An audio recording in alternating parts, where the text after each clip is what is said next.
আসসালামু আলাইকুম এভরিওয়ান। আজ আমি আপনাদের তৈরি করে দেখাবো রাঁধুনি রেডি মিক্সড কালাভুনার মশলা দিয়ে পারফেক্ট কালাভুনার রেসিপি। যারা কখনো কালাভুনা রান্না করেননি তারাও কিন্তু খুব সহজেই বিফ কালাভুনা রেসিপিটা তৈরি করে নিতে পারবেন। এটা ছোট থেকে বড় সবাই খেতে অনেক বেশি পছন্দ করবে। আর এছাড়াও সামনে যেহেতু ঈদ, আপনারা চাইলেই কিন্তু পোলাওয়ের সাথে বা বিরিয়ানির সাথে, নান রুটির সাথে কিন্তু এই কালাভুনাটা সার্ভ করতে পারেন। আশা করব রেসিপিটি ভালো লাগবে আপনাদের। কালাভুনা রান্নার জন্য এখানে আমি নিয়েছি 2 কেজি পরিমাণ গরুর মাংস। আর মাংসর পিসগুলো একটু বড় করে কেটে নিয়েছি, কারণ রান্না করার পরে মাংসের পিসগুলো অনেক বেশি ছোট হয়ে যায়। তো মাংসটা ভালোভাবে ধুয়ে পরিষ্কার করে নিয়েছি। আর নিয়েছি 1 প্যাকেট কালাভুনার মশলা। তো এই প্যাকেটের মধ্যে 2টা প্যাকেট আছে। তো ফার্স্টে আমি বড় প্যাকেটের মশলাটা দিয়ে কালাভুনা রান্না করব। তো দেখুন, আর যে ছোট প্যাকেটটা আছে এটা আমরা রান্নার শেষে ব্যবহার করব। তাহলে চলুন রেসিপিটি শুরু করি। আমি একটা ফ্রাই প্যানে মাংসগুলো নিয়ে নিয়েছি, আর এর মধ্যে দিয়ে দিলাম 250 গ্রাম পরিমাণ পেঁয়াজ কুচি। এই রান্নায় পেঁয়াজটা একটু বেশি লাগবে। এবার দিয়ে দিচ্ছি এর মধ্যে 1/2 কাপ পরিমাণ টমেটো সস। অবশ্যই টমেটো সস আপনারা 1/2 কাপ পরিমাণই ইউজ করবেন। দিয়ে দিচ্ছি সয়া সস। এখানে আমি সয়া সস দিয়ে দিব 2 টেবিল চামচ পরিমাণ। দিয়ে দিচ্ছি রাঁধুনি কালাভুনার মশলাটা, যেই প্যাকেটটা বড় ছিল। তো ফার্স্টে আমি সেই মশলাটা দিয়ে দিচ্ছি, পুরোটুকুই দিয়ে দিচ্ছি। 1 প্যাকেট মশলা দিয়ে কিন্তু আপনি 2 কেজি পরিমাণ বিফ রান্না করে নিতে পারবেন। দিয়ে দিলাম 2 টেবিল চামচ পরিমাণ রসুনের বাটা, আর দিয়ে দিচ্ছি আদা বাটা 2 টেবিল চামচ পরিমাণ। লবণ দিয়ে দিচ্ছি স্বাদ মতো। আর সরিষার তেল দিয়ে দিব 1 কাপ পরিমাণ। আপনারা অনেকেই এসে কমেন্ট করেন যে আমি নাকি রান্নার সময় লবণ ইউজ করি না। তো রান্নার সময় যদি লবণ ইউজ না করি তাহলে কি কোনো তরকারি বা কোনো খাবার কি খাওয়া যায়? খাওয়া যায় না। মিষ্টি খাবার ছাড়া অন্যান্য খাবারে লবণ ইউজ করতে হয়। আপনারা পুরো ভিডিও দেখলে আসলে বুঝতে পারবেন। আপনারা তো এসে বলে দেন যে লবণ নাকি ইউজ করি না।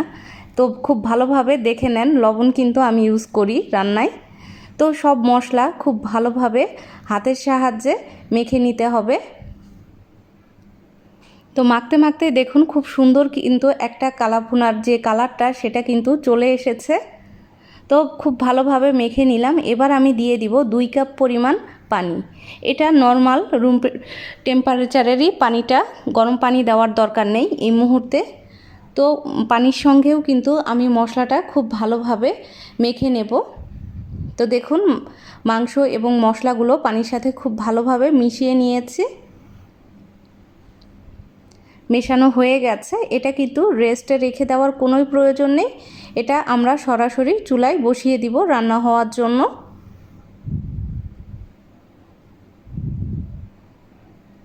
এবার আমি চুলায় বসিয়ে দিলাম, আর চুলাটা হাই হিটে রেখে আমি রান্না করে নিব প্রায় 10 মিনিটের মতো। 10 মিনিটে কিন্তু মাংসটা খুব ভালোভাবে ফুটে যাবে বা বলক চলে আসবে।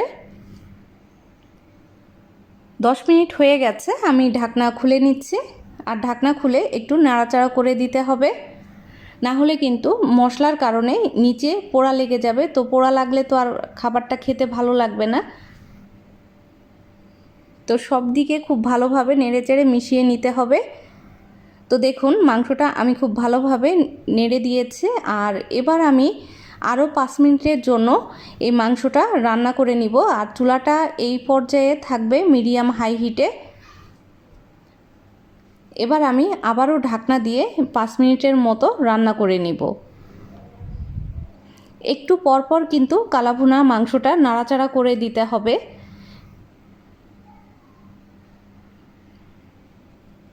তো আমি আবারও ফিরে আসব 5 মিনিট পর। 5 মিনিট হয়ে গেছে। এবার আমি ঢাকনাটা খুলে নিচ্ছি।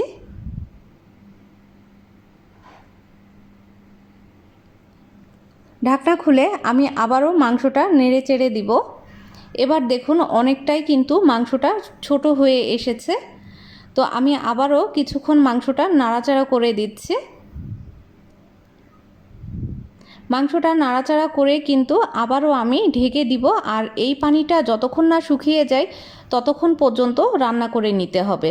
10 মিনিটের মধ্যেই কিন্তু পানিটা খুব ভালোভাবে শুকিয়ে যাবে। তো আমি ফিরে আসব পানিটা শুকিয়ে যাওয়া পর্যন্ত। দেখুন পানিটা খুব ভালোভাবে শুকিয়ে গেছে। আমি আবারও একটু নাড়াচাড়া করে নিচ্ছি, আর আমার মনে হচ্ছে মাংসটা আরও একটু সিদ্ধ করতে হবে। তো আমি এই জন্য এর মধ্যে দিয়ে দিচ্ছি আরও 2 কাপ ফুটন্ত গরম পানি। আপনাদের মাংসটা সিদ্ধ করতে যতটুকু পানির প্রয়োজন হবে আপনারা সেটা বুঝে পানিটা অ্যাড করে দিবেন। তো আমি আবারও খুব ভালোভাবে মাংসর সঙ্গে মিশিয়ে নিচ্ছি, আর ঢাকনা দিয়ে চুলা মিডিয়াম হাই হিটে রেখে 20 মিনিটের মতো রান্না করে নিব। এতে করে মাংসটা পুরোপুরিভাবেই সিদ্ধ হয়ে যাবে। তো ফিরে আসব 20 মিনিট পর। তো দেখুন 20 মিনিট হয়ে গেছে, আমি ঢাকনা খুলে নিচ্ছি, আর এই 20 মিনিটের মধ্যে 2-1 বার আমি নেড়েচেড়ে দিয়েছিলাম। এবার আমি দিয়ে দিচ্ছি যে এই ছোটো প্যাকেটের মশলাটা ছিল সেই মশলাটা পুরাটাই দিয়ে দিতে হবে, যেহেতু এখানে 2 কেজি বিফ, তো পুরো মশলাটাই কিন্তু লাগবে। তো মশলাটা আমি খুব ভালোভাবে মাংসর সঙ্গে মিশিয়ে দিচ্ছি। এ পর্যায়ে চুলাটা কিন্তু মাঝারি হাই হিটে আছে, আর মাংসটা যেহেতু অনেকটাই ঘন হয়ে এসেছে, তো এখন কিন্তু কোনোভাবেই চুলা হাই হিটে করবেন না, তাহলে কিন্তু মাংসটা পুড়ে যাবে, আর পুড়ে গেলে মাংসটা খেতে কিন্তু ভালো লাগবে না। একটু সময় নিয়ে ধৈর্য ধরেই মাংসটা রান্না করতে হবে। এবার দিয়ে দিব কিউব করে কেটে নেওয়া পেঁয়াজ। এখানে 1 কাপ পরিমাণ পেঁয়াজ আছে, আর দিয়ে দিচ্ছি 1 টেবিল চামচ পরিমাণ টমেটো সস। পেঁয়াজটা এ পর্যায়ে দিয়ে দিবেন, তাহলে কিন্তু পেঁয়াজটা সফট হবে। অনেকেই আছেন কালাভুনা রান্নার সময় একেবারে লাস্টের দিকে পেঁয়াজটা দেন, তো সেই ক্ষেত্রে কিন্তু পেঁয়াজটা অনেক বেশি শক্ত থাকে, খেতে ভালো লাগে না। আপনারা পেঁয়াজ এবং সসটা এ পর্যায়ে ইউজ করবেন, এতে করে পেঁয়াজটা খুব ভালোভাবে সফট হয়ে যাবে। তো দেখুন ঝোলটা কিন্তু একেবারেই শুকিয়ে গেছে, আর মাংসর কালারটাও কিন্তু ধীরে ধীরে চেঞ্জ হয়ে যাচ্ছে। তো খুব ভালোভাবে আমি আরও 5 মিনিটের মতো রান্না করে নিলাম। এবার আমি একটা ফ্রাই প্যানে দিয়ে দিচ্ছি 3 টেবিল চামচ পরিমাণ সরিষার তেল, আর দিয়ে দিব 1/2 কাপ পরিমাণ পেঁয়াজ কুচি, আর দিয়ে দিচ্ছি কয়েকটা শুকনো মরিচ আস্ত করে দিয়ে দিচ্ছি। এতে করে ঝাল হবে না তরকারিটা, কিন্তু খুব সুন্দর একটা ফ্লেভার আসবে। তো আমি খুব ভালোভাবে পেঁয়াজটা বেরেস্তার মতো কালার করে ভেজে নিব। একটু সময় নিয়ে পেঁয়াজটা ভেজে নেবেন, তাহলে কিন্তু গোল্ডেন কালার হয়ে যাবে। তো দেখুন পেঁয়াজটা কিন্তু আমি খুব ভালোভাবে ভেজে নিচ্ছি। আমার আজকের রেসিপি যদি আপনাদের ভালো লাগে তাহলে অবশ্যই আমার চ্যানেলটা সাবস্ক্রাইব করবেন, আর যারা অলরেডি সাবস্ক্রাইব করেছেন তাদেরকে তো অসংখ্য ধন্যবাদ। তো দেখুন আমার পেঁয়াজটা কিন্তু বেরেস্তার মতো হয়ে গেছে। এবার আমি তেল এবং শুকনো মরিচ পেঁয়াজ সহ সব কিছু মাংসর মধ্যে কিন্তু ঢেলে দেব। লাস্টে অবশ্যই এইভাবে বাগারটা দিতে হবে, তাহলে কিন্তু কালাভুনার টেস্টটা খুবই ভালো আসবে।